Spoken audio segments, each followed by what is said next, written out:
Documentation. Good morning. Oh, afternoon na pala, 12 p.m. Anyway, uh, just to make sure that we're on the same page. Pag magte-trade tayo,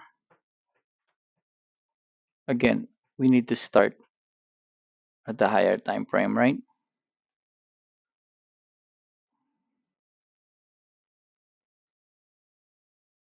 And then, from here, unti-unti nating idadissect yung mga candles na yan.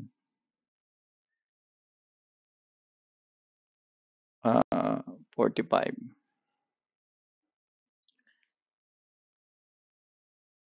15,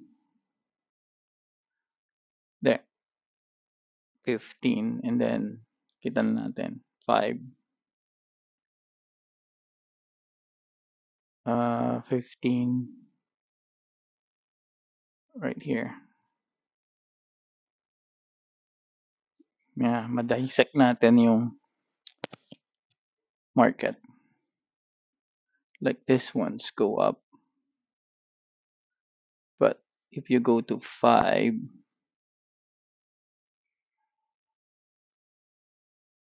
if you go to 5, um, this one is consolidating. Start ka sa taas. Consolidating hanggang dito. This one goes up.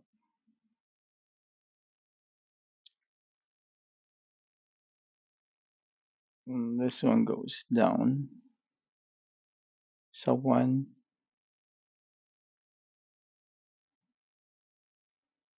still down.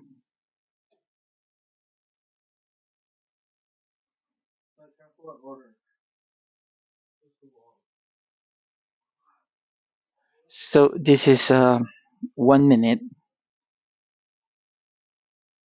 And how do we start? Well, you can start at the support and resistance. Actually, kukunin nyo lang yung kunin nyo lang yung support, saka yung resistance, doon kayo mag-start. Always start at support and resistance. Hindi mo kailangan mag-start sa sa mismong support and resistance. Kailangan mo lang mahanap yun para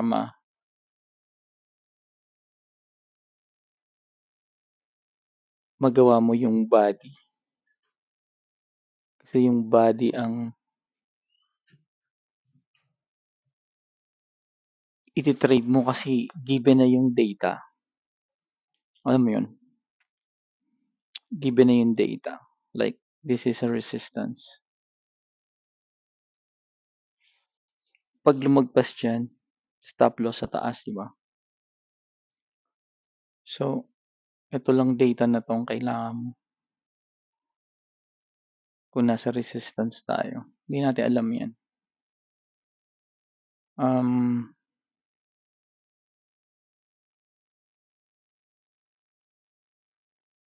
Yan. Ito lang meron tayo. So, mag-start tayo dito sa resistance. Let's say,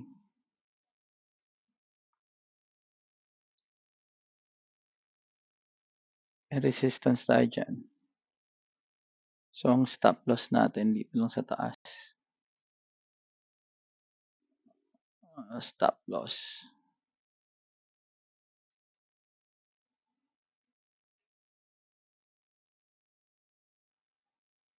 Ito. Stop loss. SL.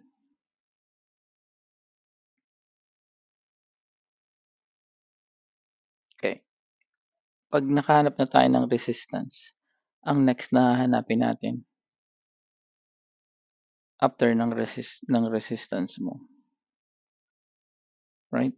is yung support, pinakamababang support.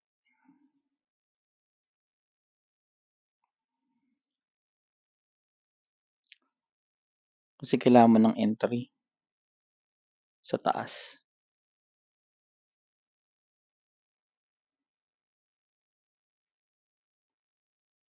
So let's say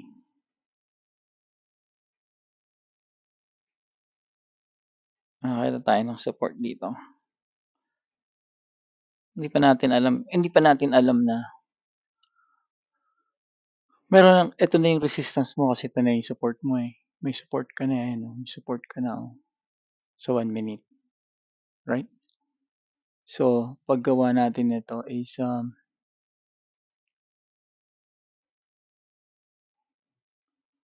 kuha natin yung point dito,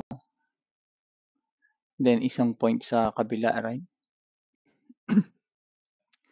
Usually yung strong pwede mo kunin. Pero 1 minute, kinakuha mo lang naman yung average yung taas eh. Para lang hindi ka sosobra. Pwede na yung last. Tong last na pullback. Yan.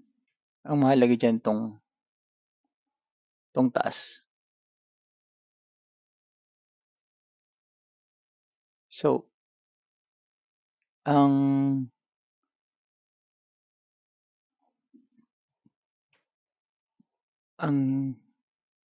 entry mo is from here. Entry natin is dito. Pwede nyo nang abangan. Market na lang. 3 entry. Hindi market. Limit. 3 entry mo na lang. O 2 entry. Bearish. And then ang stop loss dito.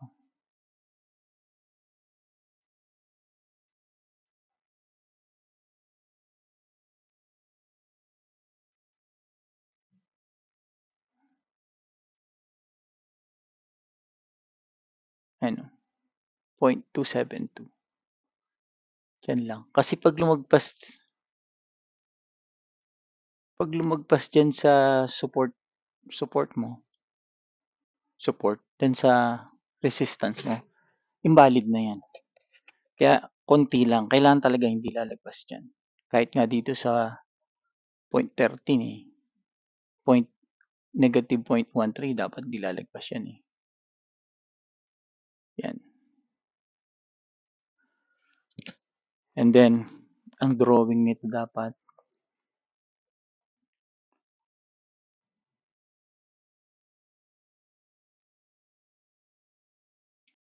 is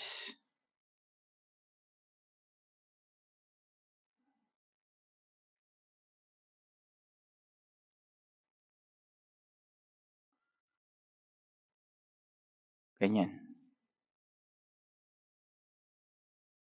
Binirate niya to. Pullback. Binirate niya yung pullback. And then, lagyan nyo na lang ng drawing muna. Dapat di siya lalagpas dyan. Pero ang range yan hanggang dito ah. Sa 0.13. Yan ang range niya. Ganyan.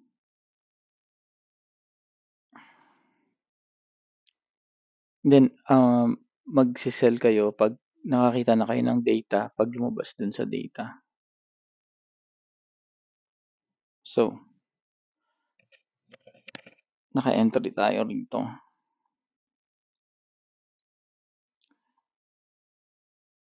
Yan. So, dito nag-start ang short natin.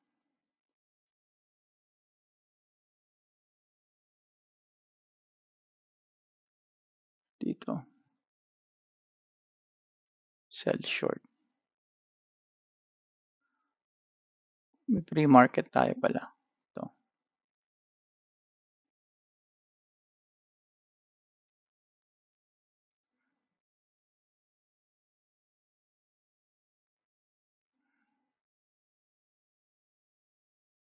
Doon din. Parehas lang. Well, dito na break. So, yeah, dun din.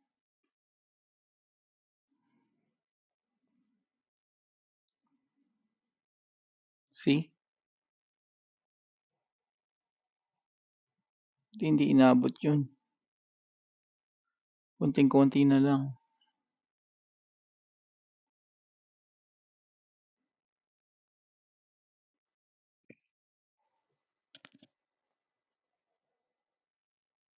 Kaya natin kung ano nangyari.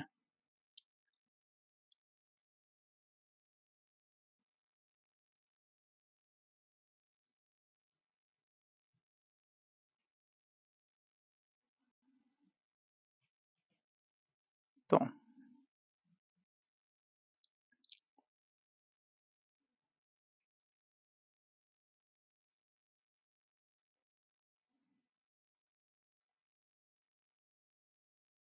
Di ba? So, ito, another one yan. Basta nasa taas. Wala tayong magagawa.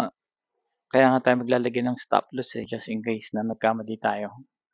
Konti lang yung lose mo. Pero pag ganito yung process mo, ganito yung ginawa mong theory, um, mas lamang na panalo ka kaysa talo.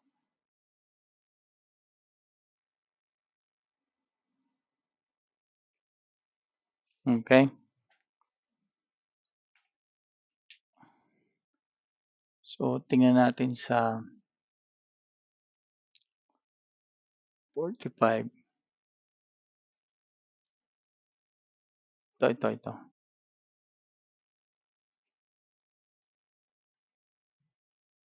Yan, nag-start ka naman sa ilalim.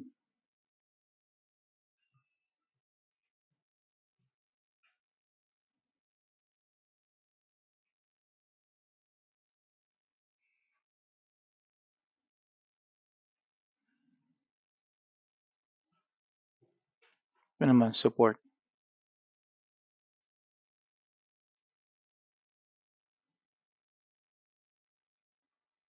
Support. Okay.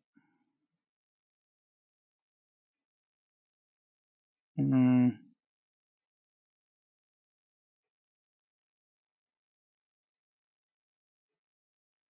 At hanggang dito.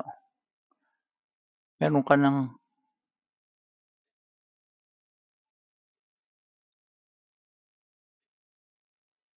ito yung data natin. Ito yung data natin. So, one minute yan para makuha mo yung pinakamaliit na movement niya. Kasi kung yan talaga yung support niya, yan talaga yung support niya. Hindi mo kailangan ng maraming, hindi mo kailangan mag-isip. Right? Yung unang, to. Let's say yan.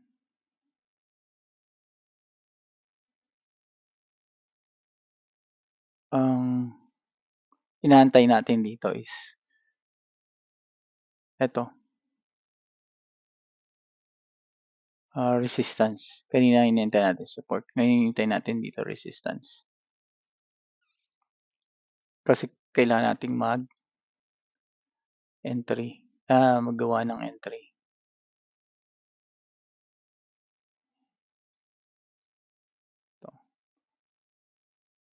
Ito entry natin. So mag-entry na lang kayo ng 3 o 2. From 0.25 hanggang dito. Bullish.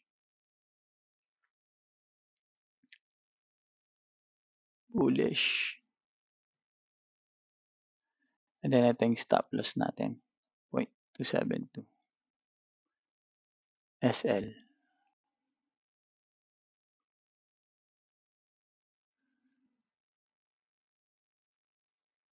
Yan na. Ito na yung dulo kasi yan na yung one mo. May stop loss ka naman pati. And then, ang drawing mo neto, pwedeng dito,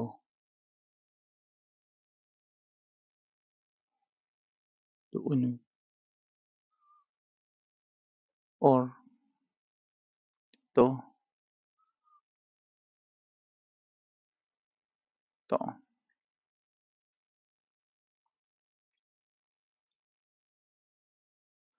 Then lagyan mo na lang neto.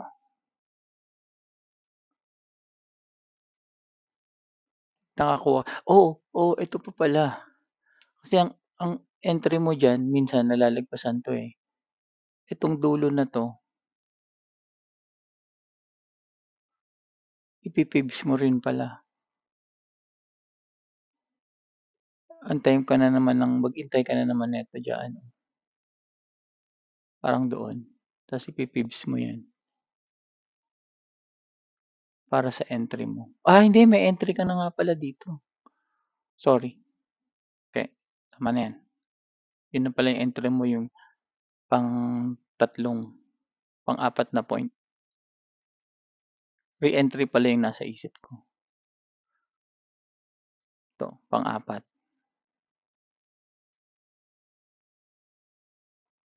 So, resistance ang iniintay mo dito. Once na may data ka na, unti-unti,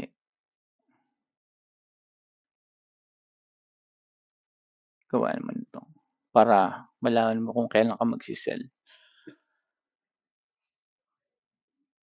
Okay? Tingnan natin kung hanggang saan 'to.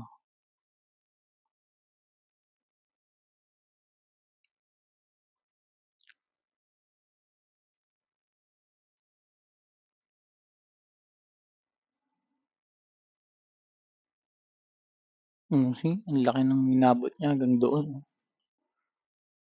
'di ba? Ang laking pera niyan. So, gano'n lang. So, ngayon ito naman, medyo masalimuot, pero subukan natin 'to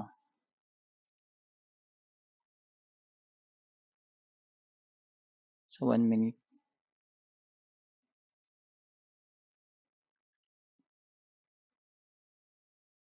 'Yan, 1 minute.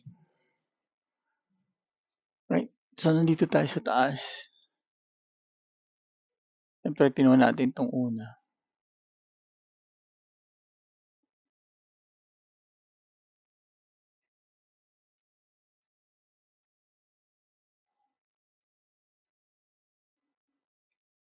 Kinuha natin 'tong una.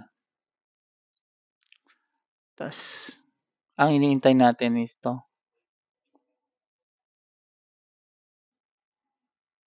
support, support na 'to. Dahil kailangan natin mag-entry.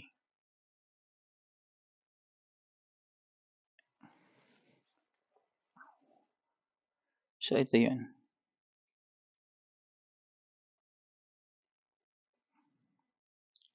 Ito yung entry natin.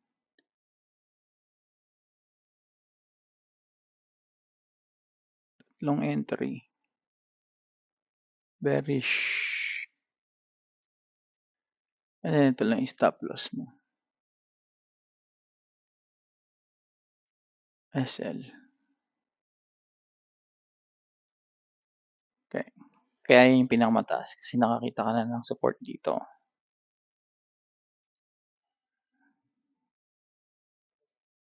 Ito, support. SL. So, ito yung drawing mo.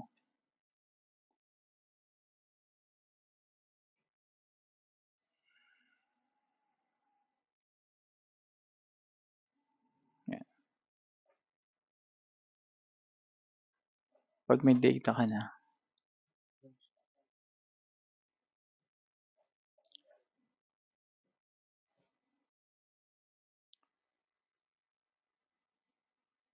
regression mo lang siya.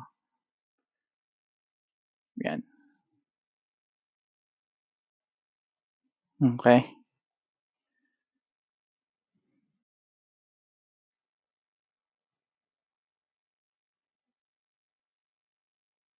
Yan. Ganyan lang yun. Lagi ka mag-start sa kwan. pinakailalim. So, hindi antayin mo ng lumabas siya ta's saka mo na langgawan. Huwag ka ng magbabad. Quick lang. Ayan, oh, quick lang kita na naman, 'di ba? Yung next entry mo na lang hanapin mo.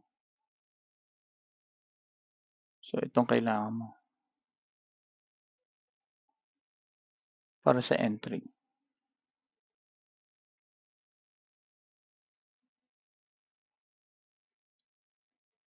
Itong stop loss, ito entry, ito entry, bull, and then ito yung drawing mo. Ito, pwede na yan.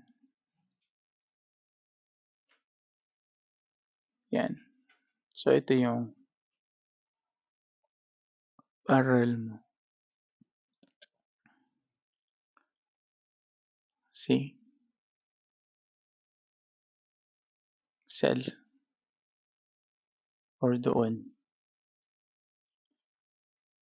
Kasi magkukuhan ka din dito eh. Technical analysis. Pag wala nang bumasa dyan, mag-sell ka na dito sa to. Mag-sell ka na doon. Ito pa lang ang sell mo eh.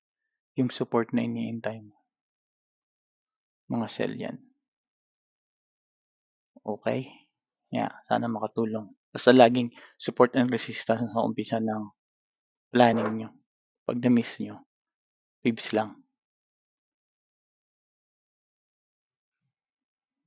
Okay, yan lang muna.